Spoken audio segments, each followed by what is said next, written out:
So I want to talk about toxicity, right? So let's say we're talking about the topic of toxicity. One thing that I usually say in my videos is this: toxicity is a spectrum. Like, my definition of toxicity is just something that can affect your emotions without your permission. And this is necessary in the day and age of a high level of social programming when it comes to how women relate to sex when it comes to men, right? Now, what I mean by this is toxicity works on a spectrum. You have moral toxicity, amoral toxicity, and immoral toxicity. And within immoral toxicity is, you know, it's illegal toxicity. And sometimes some stuff that's amoral or somewhat moral would still be seen as, illegal toxicity, right? See, the thing is this: one thing I always say is that when it comes to the things that someone will label you as, oftentimes it's better to just lean into it instead of trying to fight it, instead of trying to argue why you're not this, why you're not that. Just lean into it, and the people who like what it is that you're putting down will pick it up. Gotta understand what I'm saying by this. So let's say you're in a situation, right? Let's say you're in a situation and a woman's labeling you a sex addict, or a woman's labeling you toxic, or whatever it is. Sometimes it's a shit test. It's a shit test to put you into a position where you try to justify yourself. Say, no, I'm not all about sex. That's not all that's important to me. And that may be true. That may be very well true. There may be a lot of things that are important to you outside of sex, right? But when you allow a woman to put you in a position where you try to justify your stance, that's when now you've already shifted from your objective, from your motives, from your program. And sometimes that's a test. Sometimes the woman wants sex herself, and she's just going to say that to see if she can get you off of your square. So sometimes you just got to lean into it. You know, I've had different moments like that in my own life. Sometimes you just got to be toxic. So here's one example. I was dealing with this woman, and when I was dealing with this woman, what she told me was, I came at her biology first approach, of course. And when I came at her that particular way, I asked her when she was free, so we can link up, do what we did. And when that happened, what she told me was, uh, before I answer that, how do you feel about a woman with kids? And I said, I almost didn't respond. I almost didn't respond at all. Because I'm like, all right, cool. Now she's trying to be on some other shit. She's trying to ask me some goofy ass questions. But I flipped it on her. I said, listen, you having kids means that your pussy's either too good to pull out, you don't know how to listen when a dude say stop, or it's a situation where, it's usually one of those two. And it also means that you don't have time to play games, and neither do I. She called me Mr. Bold. After that, we was fucking for some months, right? And in that same length of months where we was fucking with each other, she said goofy stuff to other dudes who cut her off or play games with her because of it.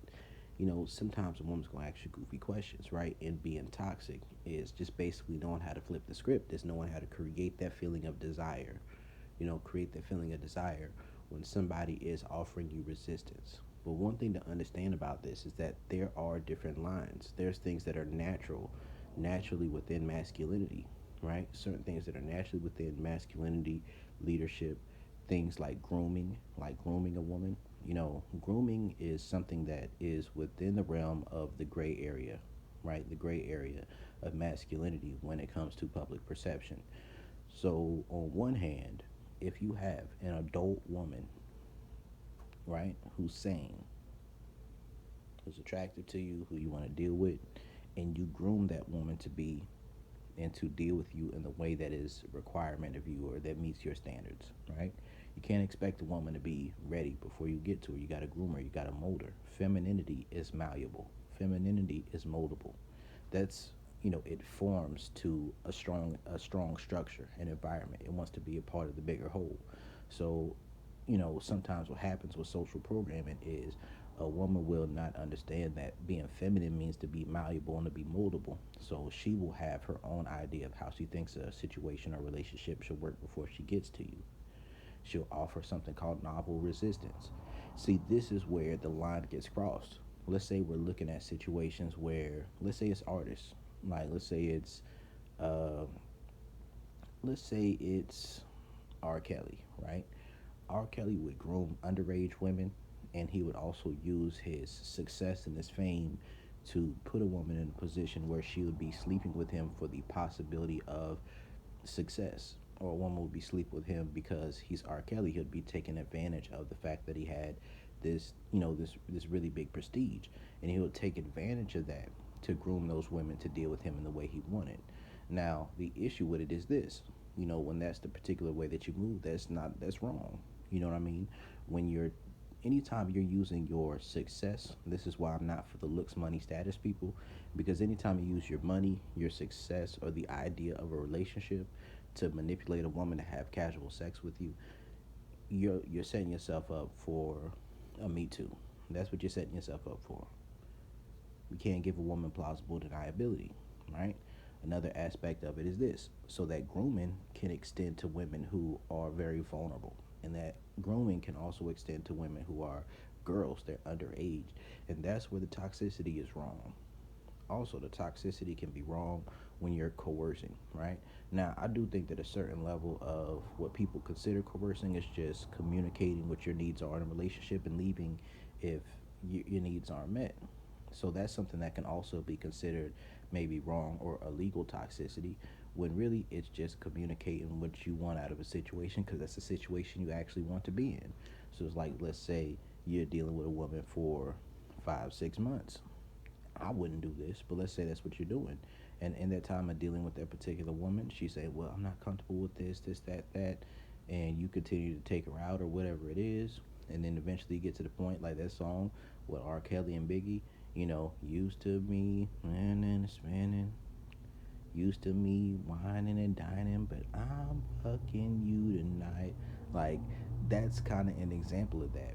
And what's going on these days is what consent culture does is it takes that line of what's seen as seduction or just communicating your sexual needs as a man to a woman, and then being able to walk away if those aren't met, and puts those within the category of being coercion, or puts that within the category of being, sexual aggression, right?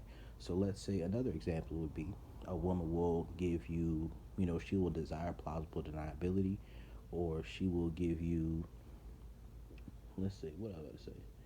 Yeah, she'll want to have sex with you, but it'll be in a context that is illegal, right?